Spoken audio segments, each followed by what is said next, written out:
The desert smelled of rain and blood. Elias Boone came stumbling through a wash cut deep by last week's storm, boots heavy with mud, the sky the color of gunmetal. He had been walking for 3 days since the cavalry post at San Carlos, 3 days since he'd thrown down his rifle and kept walking west. The country around him was all bone, mesquite, rock, and silence. The first drops fell thick as silver dollars. By the time he reached the narrow bend, water was already sluicing down from the hills.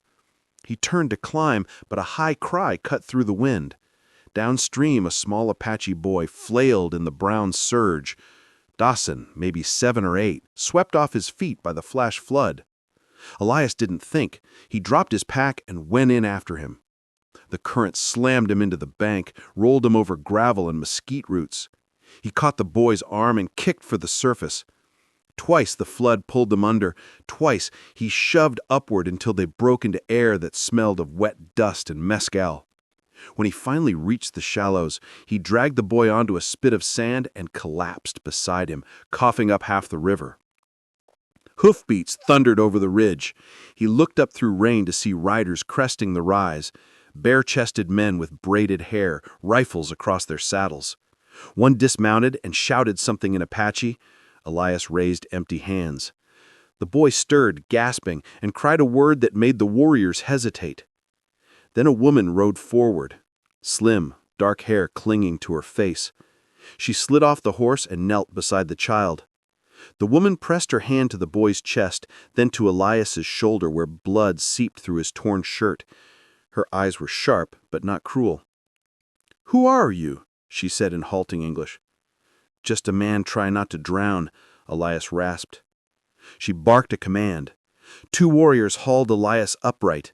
The world tilted, and he felt the wound in his side tear open again. The woman spoke quickly, too fast for him to follow, and the men half carried him toward the horses. One pointed his rifle at Elias's back the whole way. They rode through rain until the canyon widened into a basin of juniper and stone. Smoke rose from low huts of mud and branch. Children stared as the warriors carried the dripping white man into the camp. Somewhere behind him the rescued boy coughed, and women shouted his name, "Dasan, Dasan." They dropped Elias outside a shelter. The woman knelt once more, inspecting his wound. "Bullet," she said. He nodded. "Old one." She tore a strip from her blanket and pressed it against the bleeding. "My father is chief. He will decide if you live." Elias gave a faint grin. "Seems fair." The last thing he saw before blacking out was her face above him, streaked with rain and firelight, the look of someone weighing mercy against law. "Clothes don't mean much when you got nowhere left to go." She looked away, pretending to smooth the blanket, but he saw the flicker of understanding. When she stepped outside, the light cut a bright line across the floor. Dust swirled in it like smoke. Levi lay back, listening to the camp breathe, the rhythm of another world that had already decided his fate. He closed his eyes and thought of the river, of the boy's small hand clutching his sleeve, and wondered which had saved the other. When Elias woke, the world was smoke and heat. He lay on a pallet of woven reeds inside a low hut that smelled juniper and medicine. His side burned. Someone had packed the wound with crushed leaves. Through a crack in the wall he could see the sun, white, pitiless, and shadows moving outside. 2 boys stared in from the doorway until a voice snapped and they scattered. The woman from the flood stepped inside, ducking beneath the lintel. She carried a clay bowl and a strip of cloth. Her dark hair was braided now, her face composed but watchful. "You live," she said. "Seems so," Elias muttered, trying to sit. The motion sent a spear of pain through his ribs. She pressed him back gently. "Not yet strong. You rest." He nodded toward the bandage. "You patch me up?" "My aunt. I help." She set the bowl down. Steam curled from it. sharp with herbs. Drink. He obeyed. Bitter heat crawled down his throat. What's your name? Aiyana Redbird. Elias Boone. She repeated it slowly, testing the sound. Outside, someone shouted. The murmur of a camp drifted in. Horses snorting, metal clinking, children laughing. Aiyana glanced toward the door. "My father will come," she said. "He is chief. Some want you dead." Elias gave a dry smile. "That's fair, too." Her mouth twitched, almost a smile, then she stood and left. Later, Chief Taza Redbird arrived, tall, gray-haired, shoulders draped in a blanket of faded blue cloth, U.S. issue, cut to his own pattern. 3 warriors came with him, rifles slung low. One of them, younger, broad-shouldered, stared at Elias with open hatred. Nanton. The chief looked down a long moment. "Soldier?" he asked, in rough English. "Was. No more." "Deserter?" Elias hesitated. "Guess that's the word." Nanton spoke sharply in Apache. Elias caught only his tone. Aiyana entered then, answering fast, her voice low but firm. The chief raised a hand for silence. He studied Elias's wound, then the calluses on his hands, then the frayed edge of his cavalry trousers. "You kill my people?" Elias met his eyes. "I done things I ain't proud of. Saved your boy when I could. That's all I got." The hut stayed quiet, except for the crackle of the small fire. At last the chief said, "You stay, you work, you earn food. If you lie, you die." Elias inclined his head. "Reckon that's fair." The chief turned to go. Nanton spat in the dust beside Elias and followed. Aiyana lingered, pouring water into a small cup. That was Nanton. He lost 2 brothers to bluecoats. Elias nodded. "Can't blame him." She studied him for a heartbeat. "You are strange man, Elias Boone. You save child, but you wear their clothes. Clothes don't mean much when you got nowhere left to go." She looked away, pretending to smooth the blanket, but he saw the flicker of understanding. When she stepped outside, the light cut a bright line across the floor. Dust swirled in it like smoke. Elias lay back, listening to the camp breathe, the rhythm of another world that had already decided his fate. He closed his eyes and thought of the river, of the boy's small hand clutching his sleeve, and wondered which had saved the other. By morning, Elias could stand, though the world still tilted when he moved. Aiyana handed him a hunk of flatbread and pointed toward the corral. "Work," she said simply. "My father watch." Outside, the camp shimmered under the kind of heat that made even the flies lazy. Women scraped hides near the fire pits. Boys carried water in gourds from the spring. Men checked horses and weapons. No one spoke to him. The rescued child, Dasan, watched shyly from behind a fence post, clutching a carved stick like a rifle. Chief Taza waited by the corral. He gestured toward a broken fence rail. "Fix," he said.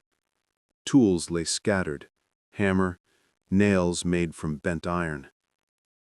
Elias set to work without complaint. Sweat ran into his eyes, his side throbbed. He found that the rhythm of pounding nails steadied him more than rest had. A few older men stood off to the side, silent, appraising. Nantan rode past on a paint horse, watching with thinly veiled contempt. When Elias finished, he straightened, flexing stiff fingers. Taza grunted once, approval or dismissal he couldn't tell, and walked away. Aiyana appeared with a bucket. "Water," she said, holding it out. He drank, then wiped his mouth. "Better than the Rio last time." "You learn," she said, a flicker of humor in her eyes. "Trying to." She nodded toward the distant ridge where smoke rose faintly. "Soldiers there. Patrol. They look for you, maybe." Elias stared at the horizon. "They always look." Her voice dropped. "Why you leave them?" He hesitated. "Too much killing. Too many men follow orders they don't believe in." She studied him, then turned away. "Work more. Then maybe my father forget you were soldier." That afternoon, Nantan called across the yard. "If white men strong, he carry water alone." Laughter followed. Elias shrugged, picked up 2 goatskin bags, and limped toward the spring 1/2 mile away. The ground was rough, sun beating down like a hammer. By the time he reached the spring, his shirt was soaked and his wounds screaming. He filled the skins and started back, shoulders burning. Halfway, he stumbled and went to one knee, dust choking his throat. The laughter from camp reached him faintly on the wind. He pushed up again and kept walking. When he finally staggered through the gate, Nantan was waiting, arms crossed. Elias set the bags down without a word. The water sloshed clear and cool. Nantan gave a short nod. No smile, but something close to respect. Aiyana watched from the shade, expression unreadable. As Elias passed her, she spoke quietly. "Today you work. Tomorrow you belong a little more." He gave a faint grin. That's all a man can ask. By dusk, the camp's rhythm had changed slightly. No one offered friendship, but the hard stares softened. Elias sat by the fire eating a bowl of maize stew and listened to the desert settling around them. The creak of wind in the junipers, the distant howl of a coyote. For the first time in months, he wasn't running. He looked down at his hands, cracked, blistered, and filthy, and thought maybe they could still build something instead of breaking it. The warning came from the horses. They snorted and pulled at their tethers, ears pricked toward the ravine. Aiyana heard it before the men did, the silence that follows fear. Then a hawk screamed overhead, and the camp erupted. Elias dropped the water pail he was carrying. Nantan shouted orders in Apache, grabbing his rifle as riders burst from the canyon mouth, faces streaked with white ash. They were raiders from the northern band, out for horses and revenge. Chief Tawz's voice cut through the noise. "Women and children to the rocks!" Elias caught Dawson by the shoulders and pushed him toward Aiyana.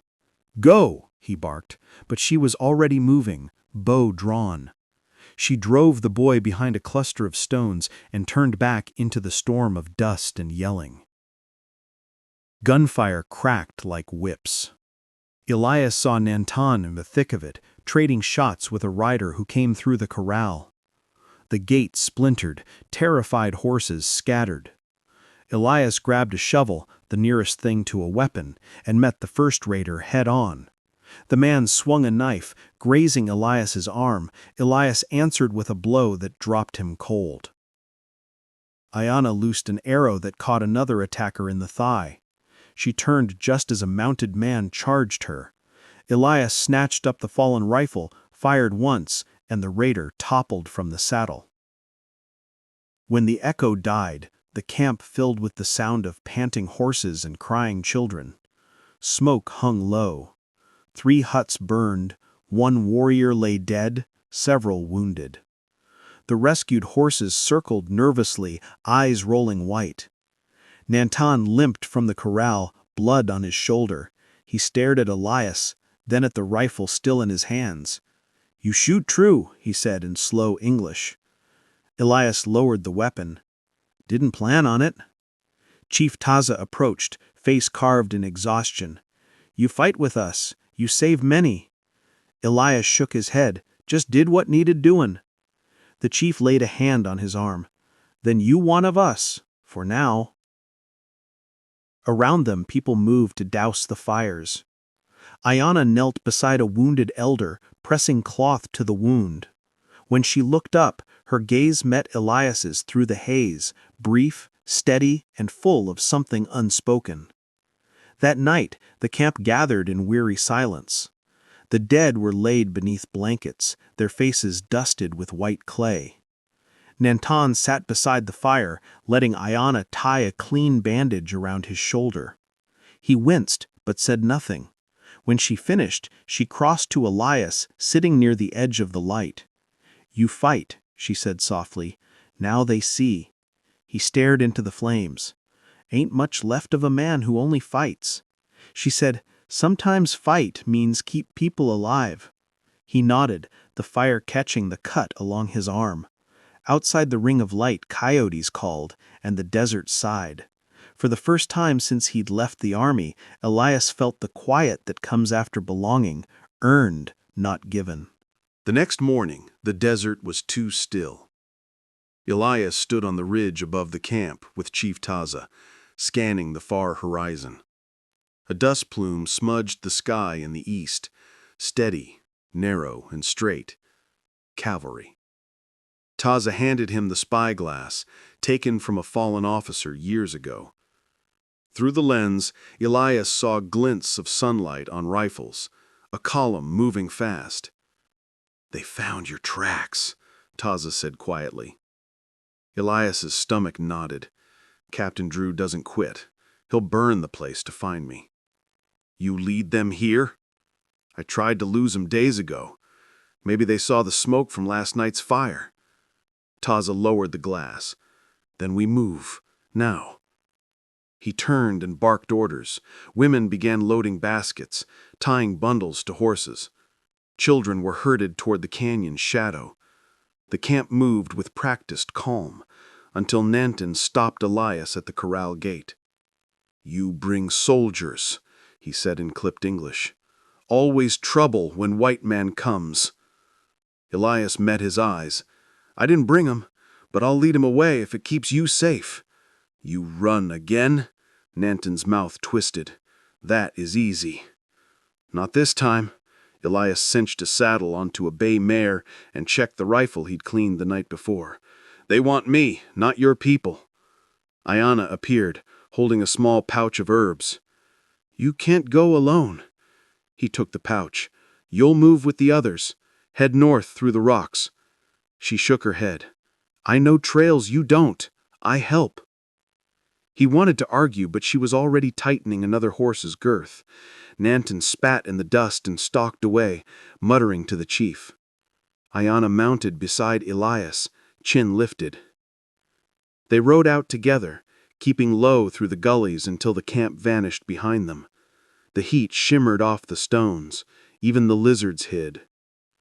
After a mile, she pointed toward a narrow arroyo twisting west. "Follow this," she said. "Soldiers will take open ground." They pushed the horses hard for an hour, dust choking their lungs.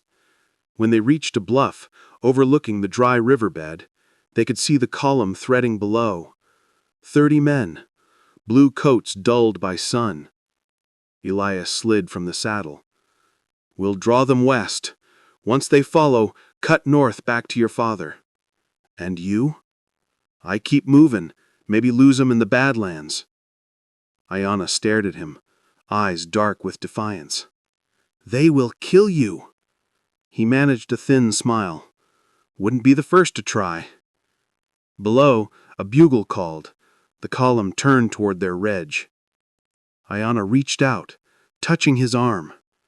"When sand covers tracks, we meet again." Elias looked at her hand, then at the soldiers climbing the slope. "I'll hold you to that." He slapped the mare's flank. She wheeled and vanished down the ravine, carrying her north.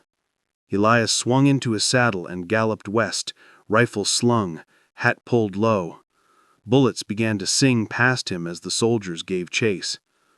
The sun fell low by the time he reached the far mesas. Behind him, the shouts had faded, dust swallowed everything. He reined in at last on a ridge of cracked stone and looked back toward the faint thread of smoke marking the old camp.